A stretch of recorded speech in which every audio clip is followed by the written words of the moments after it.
to another Keelhauled podcast. I'm your host, CaptainLogun, and we've got a lot of Sea Thieves news to cover today, so tie yourselves to the mast and hold fast. Ahoy there, pirates. I hope you had yourselves a good week and a good weekend. I know I did. This week we got a new update with a whole new thing called Maiden's Voyage, as well as an entire new bunch of Festival of Givings. Let's dive into it.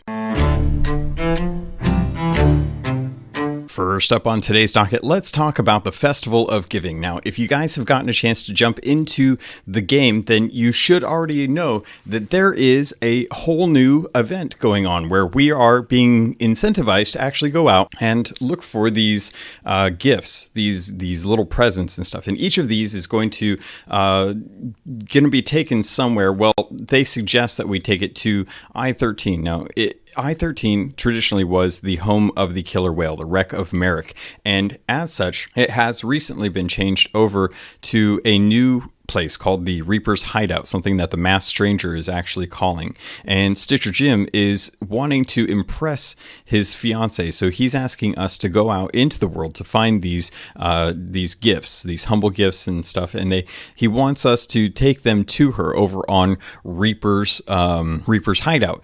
And again, this is just, it's so much crazier that we're doing all of this, but all of these, you take them over there and you can either turn them into her to get credit, which you have to turn in, I believe it's 100 total, 50 of each, and you have to give away 30 of each of the two sets. So you have to get people to turn in 60 total of them. And I've gotten most of that complete so far. It hasn't been too hard, but it's definitely one of those things that you're going to want to jump on this while the event is actually active, because it's going to be a lot harder to incentivize people to go over and do this event once the actual update has ended. So make sure you get in there and actually do it this month. It's going to be really important to incentivize players for doing this. You're going to be getting doubloons for each of the turn-ins and stuff. So these washed up gifts and the ones that you dig up as a result of the voyages are going to be 5 doubloons if you turn them in, and then you get like the normal commendation rewards for those as well. Alongside this, there's actually going to be the range of mercenary commendations that are available that are unlocked by participating in the gift seeker voyages that Jim is offering. And of course, there's always going to be a bunch of new cosmetics that are coming in with the actual black market content that's coming in. So the main thing that I've seen a lot of people doing is these ashen skeleton forts. The skeleton forts have a red skull now instead of just the standard one, and when you head over there, you're going to be fighting through waves like you normally would, and then at the end you're actually going to encounter some of the Ashen Keymasters or Ashen Guardians before you finally come up against some of these skeleton lords. And there's 3 of them, and you have to kill them over the course of time. I think one of them wants you to kill each of the 3 50 times each, which it seems like that's kind of a long-term progression goal that they're adding in. And I don't know about you, but I really love these skeleton lords. I think they look amazing. I think they look exactly like some of the concept art that we actually had in the art book when that first came out. The one that actually has the wheels on his back, I'm going to call him Archie, because that's every time I see the little arches on his back, it just makes me think of Archie. So he's Archie. I haven't thought up names for the other ones except for maybe like Bowie or Bouffant for the woman skeleton lord that has the big Bouffant hairstyle that I think is hilarious. And with this, it's kind of, we're getting back into this this thing where we're going out, we're hunting down ashen chests, we're hunting down keymasters to open those, and doing the skeleton fleets with the fire, with the fire bombs, so that we can get the ashen chests. And we're turning in these tombs. And the tombs that we turn in are tombs of curses and tombs of power. The tombs of power are the ones that are in this update, and then the curses ones were from the last update. So those are all really kind of the main things that are coming into this update. I can't stress that the best thing to do in this instance is, if you're doing this and you're going out and you're getting gifts, take all of the ones that you get and just put them on the island. In fact, if you can find a Reaper's chest, that's even better incentive to just plop that onto the table. It'll put a marker on there showing that someone's been there, and then someone will hopefully go over there and turn those in. I've actually been going from time to time and just grabbing a ship, sailing over to the island, checking to see if anything's over there, and then checking to see if there's any Reaper's chests up, at which point I go for those. Once that's done, I generally leave that server, start up a new server, and then go hunting for another one. It's kind of an interesting way to pass the time, but it has definitely gotten me a lot of doubloons and helped out with the 100-some gifts that I need to turn in while helping other people get theirs turned in, because I'm specifically just going out there to try and turn in these things. I'm not trying to do anything else. I just want to make sure that if people put them there, that someone is actually turning those in before they log out, because I don't think we're going to get credit if we put a whole bunch down at the end of our voyage and nobody goes to turn those in until later after you've logged and you're expecting credit. I don't think that's how that's going to work. And there hasn't been any information about if you get credit for people turning it in if you're DC'd or disconnected from the server. So if you disconnect or if you leave the server and you come back in the time frame, if somebody turns those in, if it's gonna retroactively count towards your actual credit, because there's a lot that you need to turn in. And you kind of, I mean, the first or second night that I went out, I was out with the gentleman, friend of mine, gets me a beer. And he basically, we found a newer pirate or not a new pirate, but a lapsed pirate who was at the beginning but came back for this.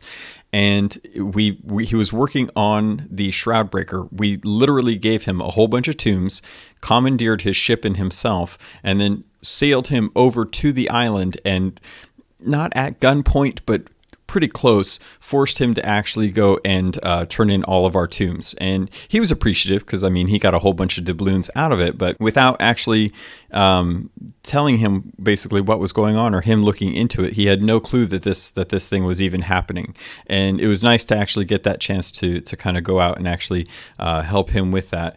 Subsequently this week, I actually had a really awesome loot haul that I kind of got pulled into at the last few hours where, well, I say last few hours, it ended up being like 6 hours, but I actually got to go out with one of the members of the Keelhauled Discord, who's a part of another server, Discord server, and they had a few ships that they were using to kind of grind out Fort of the Damned so that they could kind of, have a few for Greymarrow's Spirit, as well as one that's just kind of like on the other side in case they need to kind of patrol or handle other ships that were coming in. And they had been stacking loot for a good 6 hours before I got there. After about 12 to 14 hours of actual sailing, all of us went to the Shores of Gold, where we did a really cool loot stack where we kind of laid everything out in the Valley of the Kings and made a rare symbol. And it wasn't the best, but we were really proud of it, and we were all really tired.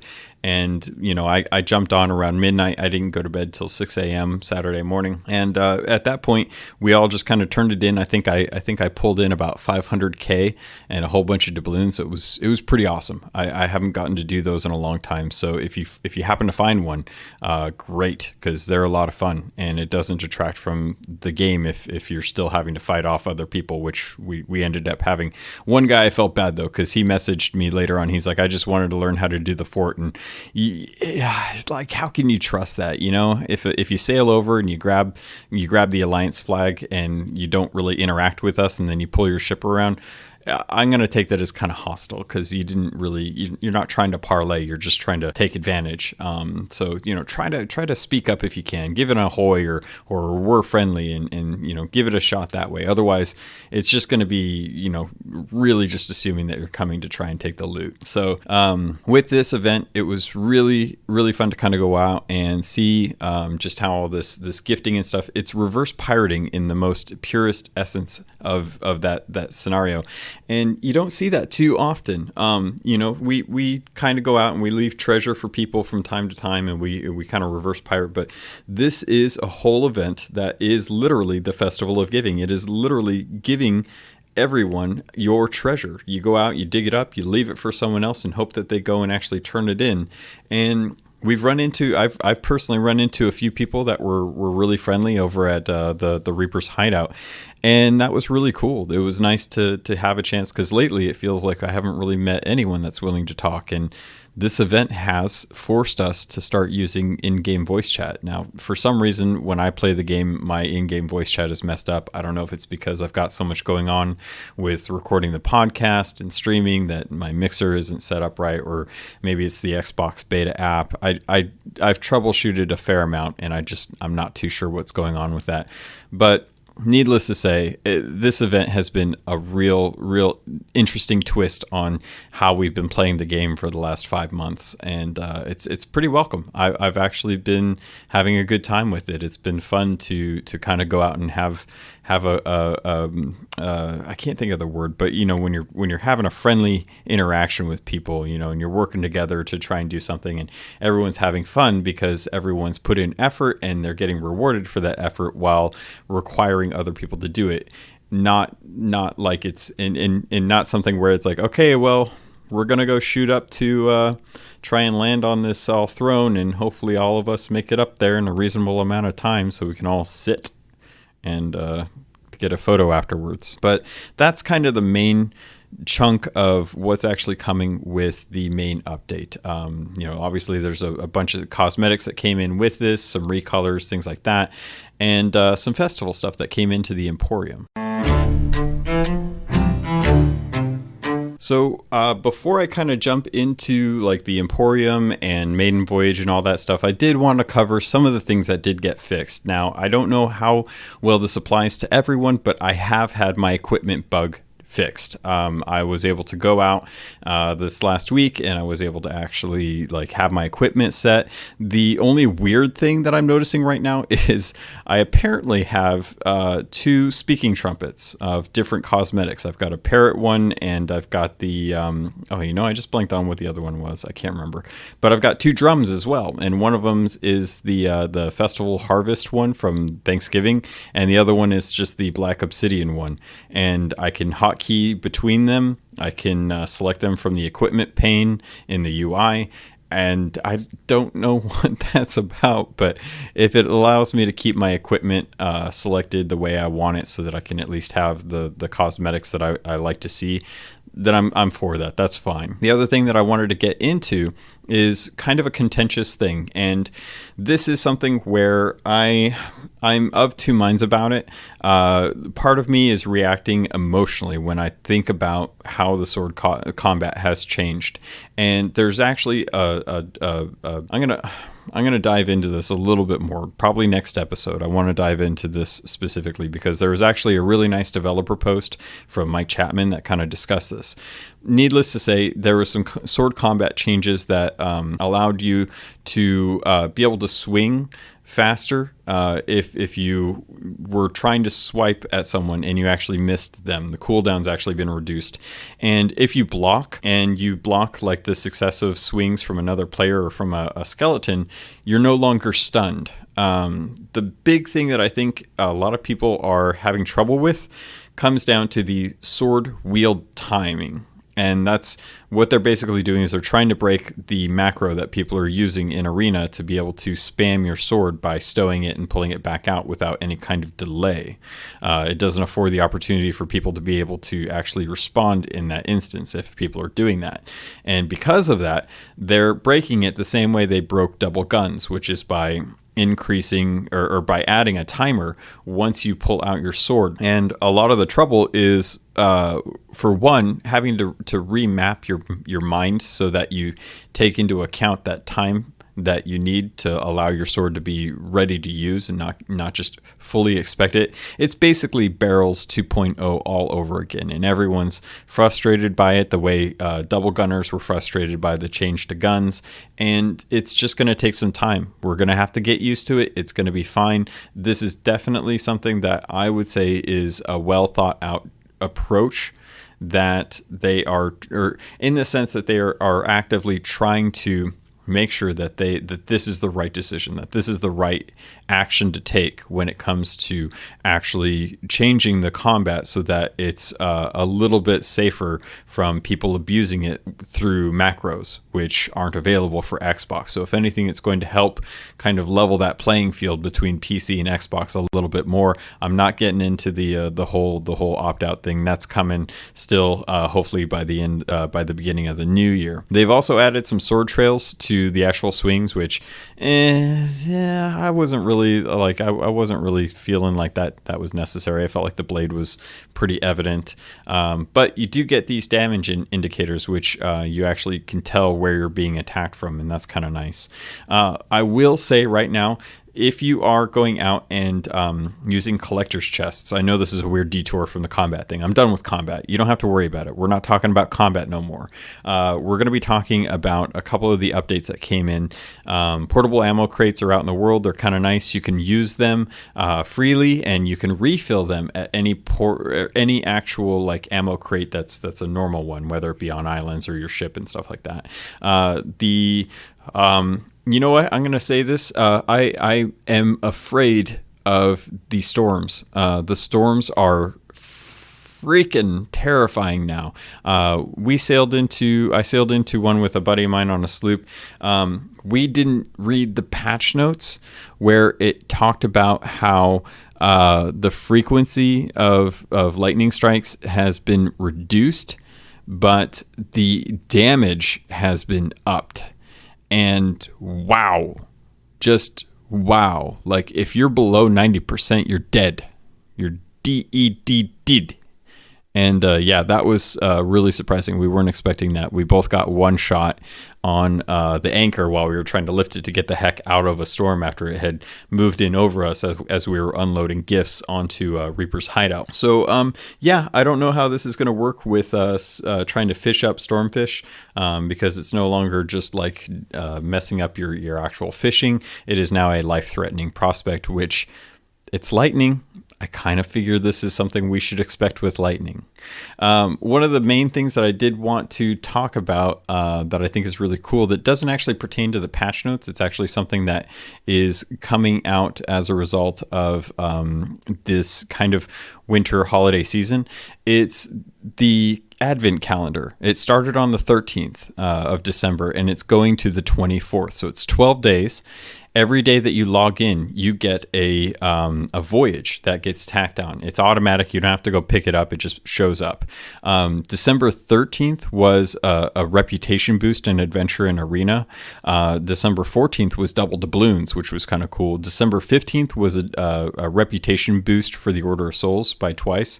And December 16th, the day of the recording, is actually a boost to the Hunter's Call. So all you fishermen out there, or fisherwomen, fisher people, if you want to get good reputation with the Hunter's Call, either by gems or by actual fish, today's a good day to actually do that.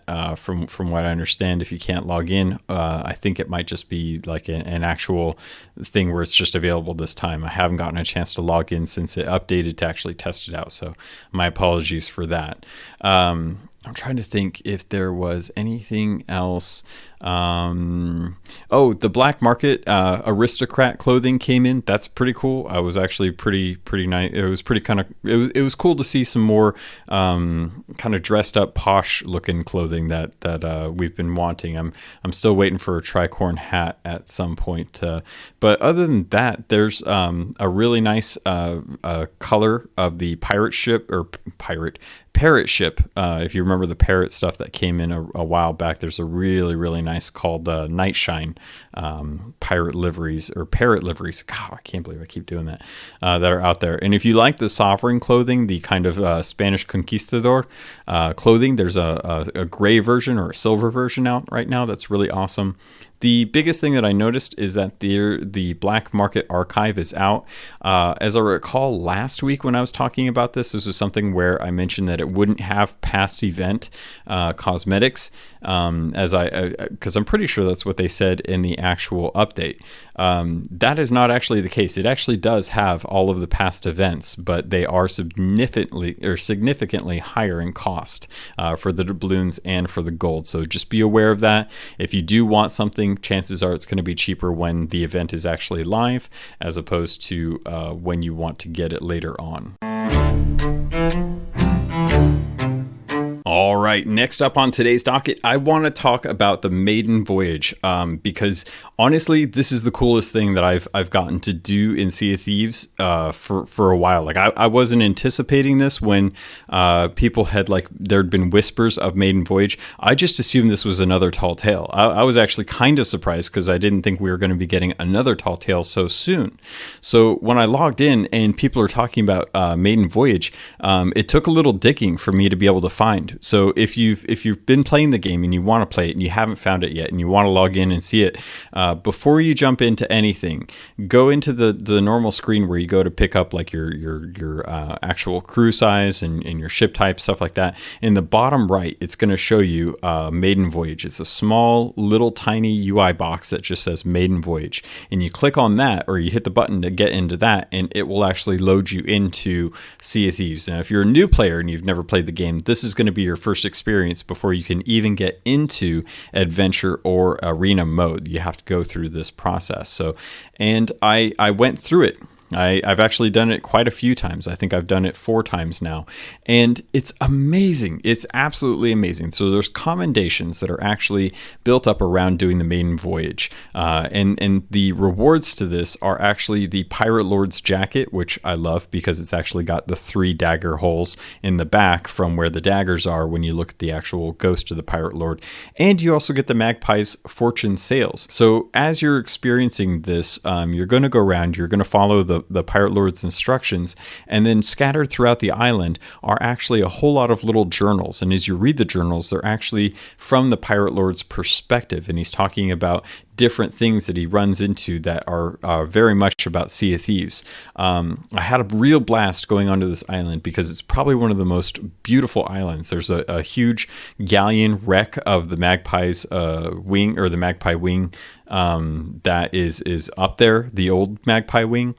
He mentions in one of the journals that he has to talk to a shipwright who doesn't have an S name to make him another Magpie's wing. And I think her name was Magpie, now that I think about it. But I'll have to double check on that because I can't, I'm going off the top of my memory, so I can't really speak to that 100%. But you go out, you kind of get a sword, you go and you dig up a chest. It's got all your equipment. You get your equipment, and then you kind of wander around.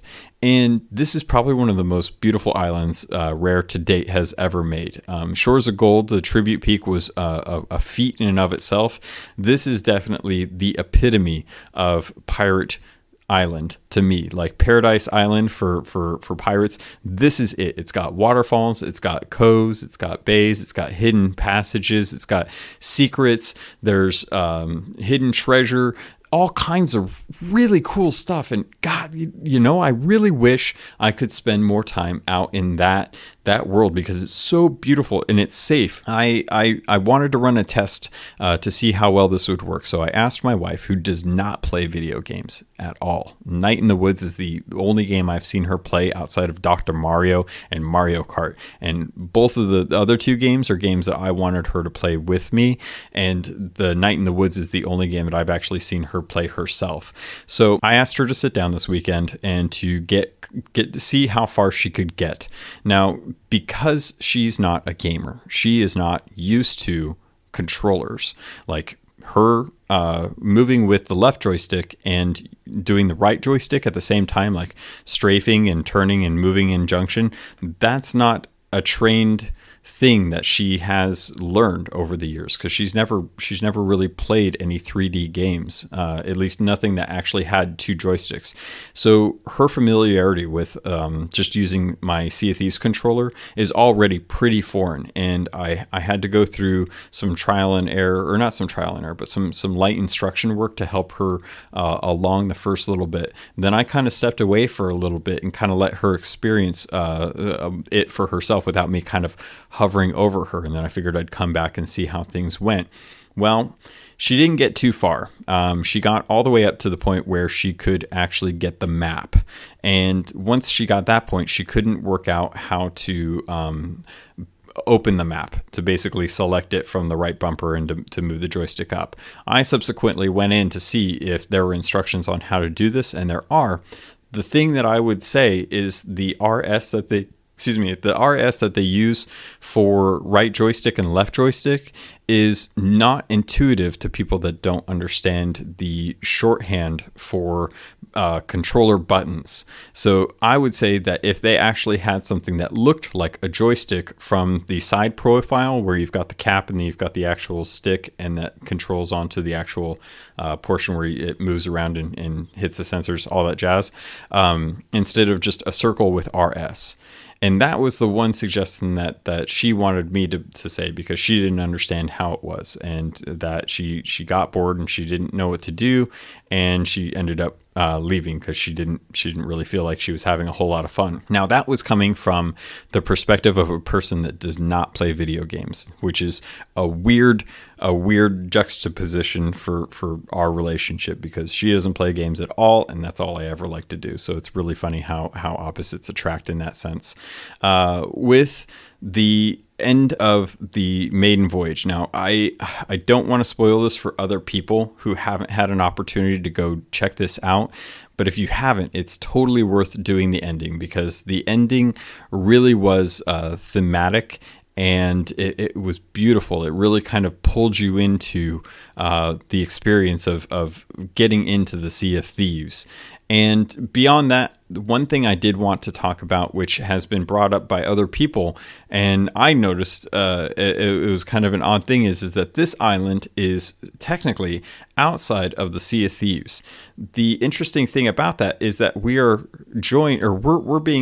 meeting up with the Pirate Lord's ghost.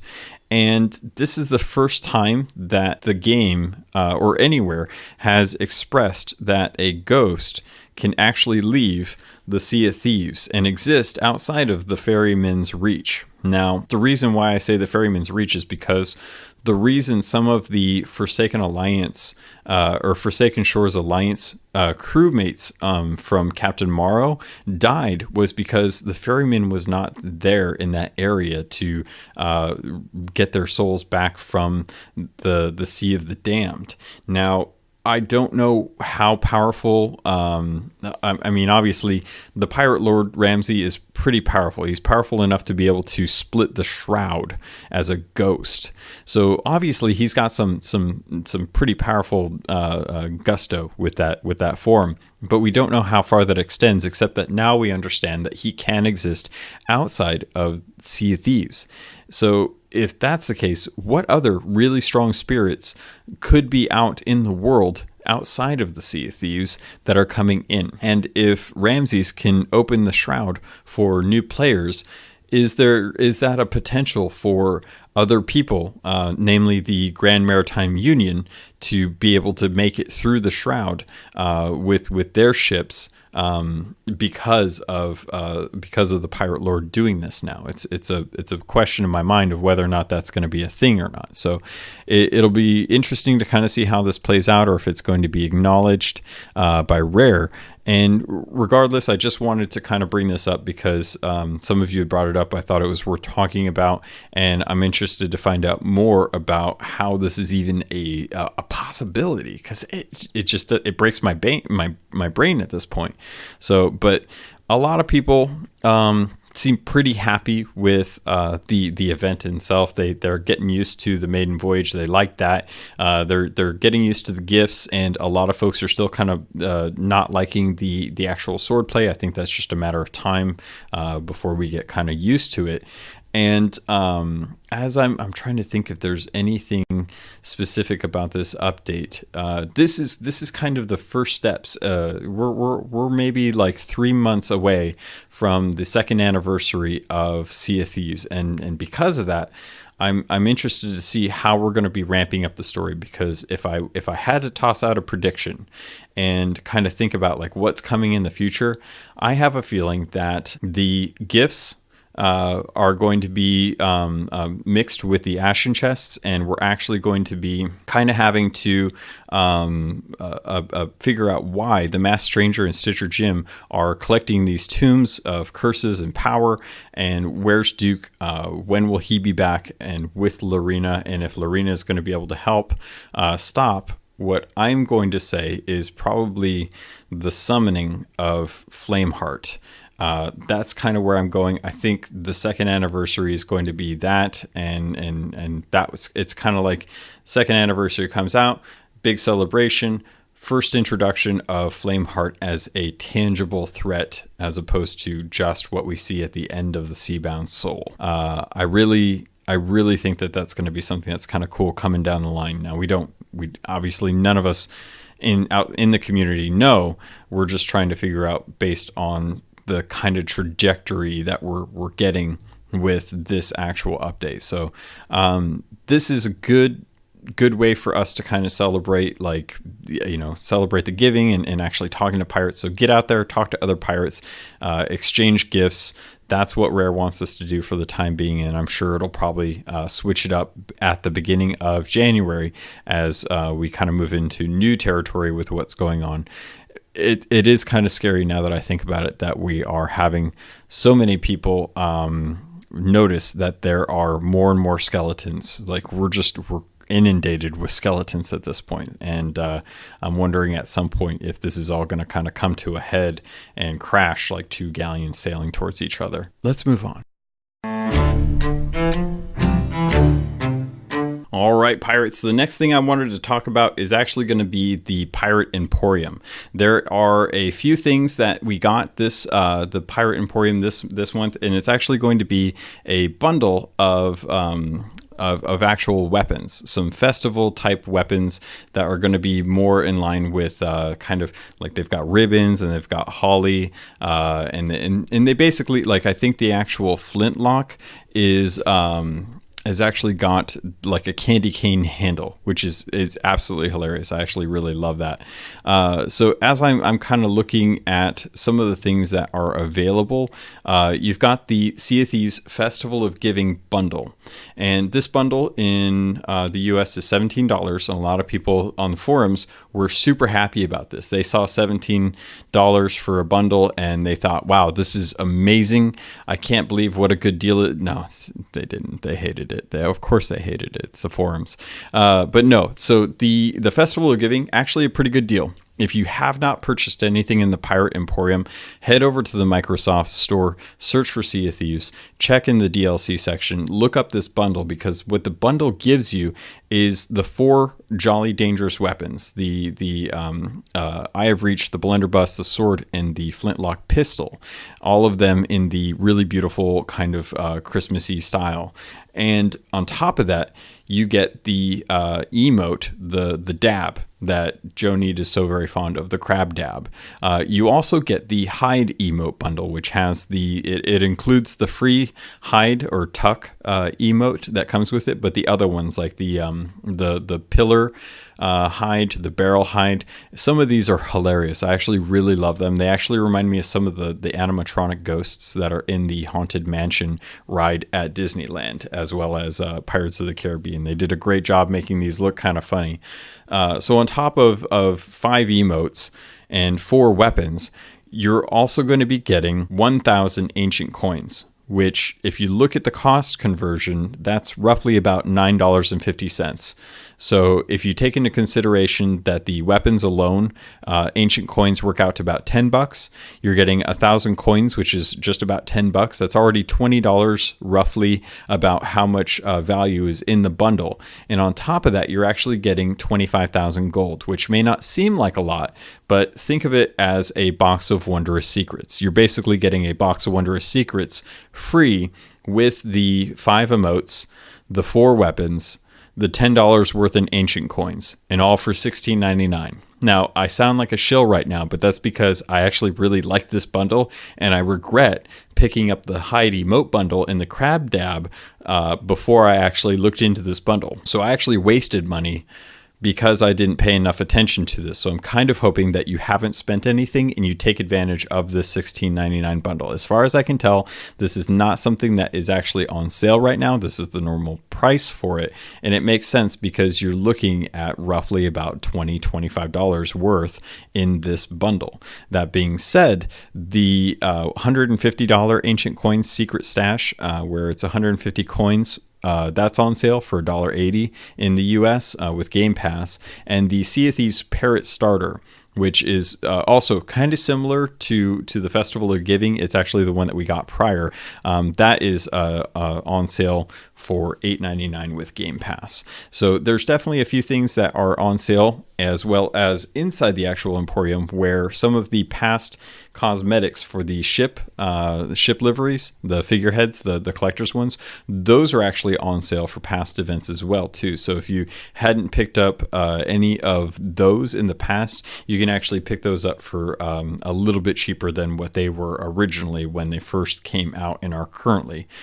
So keep an eye on that. That's going to be through the end of December into January, where we get into the second or third Wednesday of each month, and we find out kind of what the next event is actually going to be.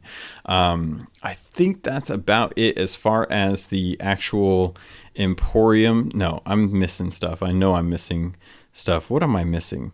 The Kraken pet outfits are available in the Pirate Emporium, and apparently Pirate Legend pet outfits can be picked up exclusively this month. I don't actually remember seeing that now that I think about it, so I'm questionable about that.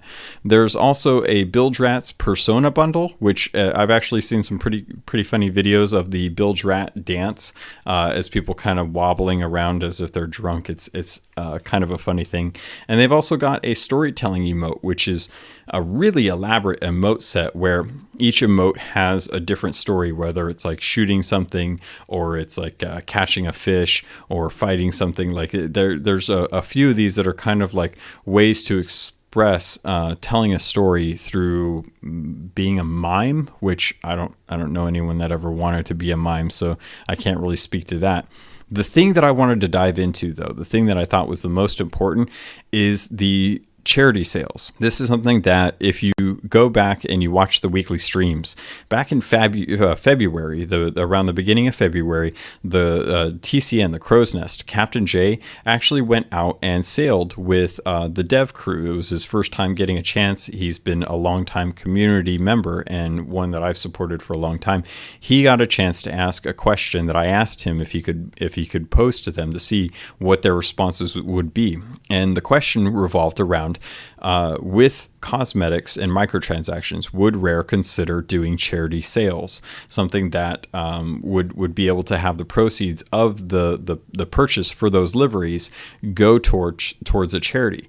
And they did it. They finally did it. They finally got charity sales out there, and it feels like this is the first step to being able to get more and more charities supported through microtransactions for Sea of Thieves. And Special Effect is the first one that they were able to pick up because they've worked so closely with that charity in the past. It was an obvious choice for them to kind of go with that one because they've already got that relationship and that rapport. It's really easy to do that. And they put some really nice sales out. They're nondescript, but they are beautiful, and you can pick those up in the Emporium or in the Microsoft Store, and all of the charity or all of the proceeds are actually going to be going towards Special Effect, which if you're not familiar with Special Effect, you ought to.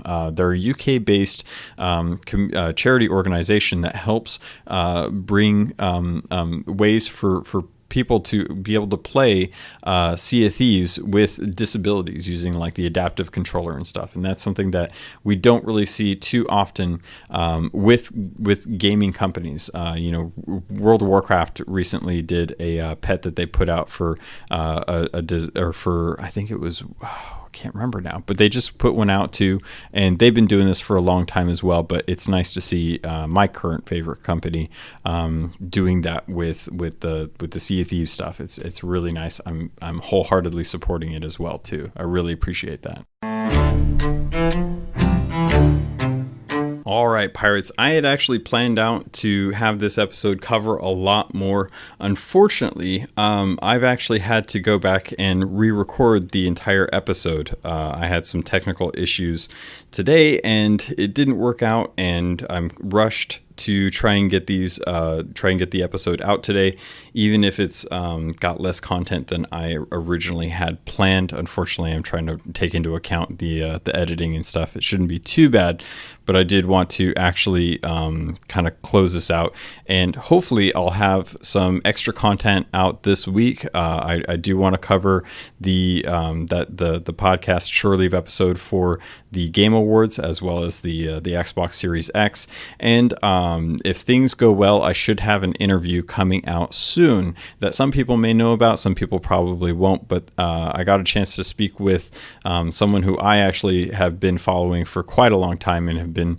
really happy to work with, and we got a chance to sit down and talk about their experiences and how they got into Rare and what kind of their gaming history has been like.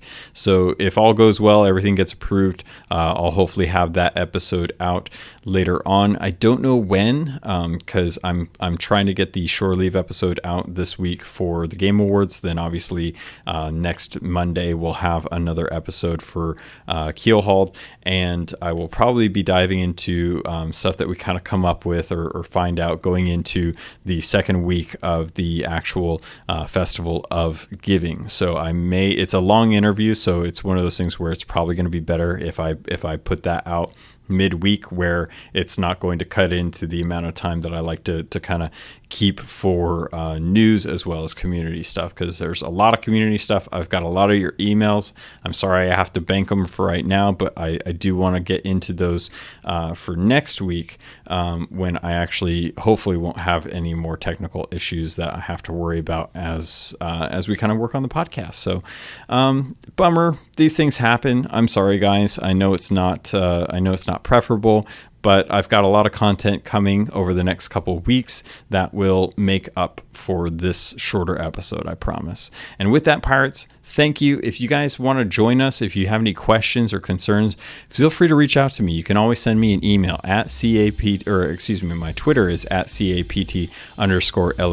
My email is CAPTLOGUN@gmail.com. Feel free to come join the Discord server that we have. The Keelhauled community is continuously growing, and it's a great place to talk about the game, talk about other games, meet other pirates, like-minded pirates, and get crews going to be able to go out and do different events. So feel free to jump into the show notes. I will have all of the contact information in there if you want to get a hold of myself, as well as join the Discord, or you just want to take a look at some of the notes that I put in there. And with that, Pirates, that's going to do it for this episode. Thank you so much. I love you, and I look forward to sailing with you on the Sea of Thieves.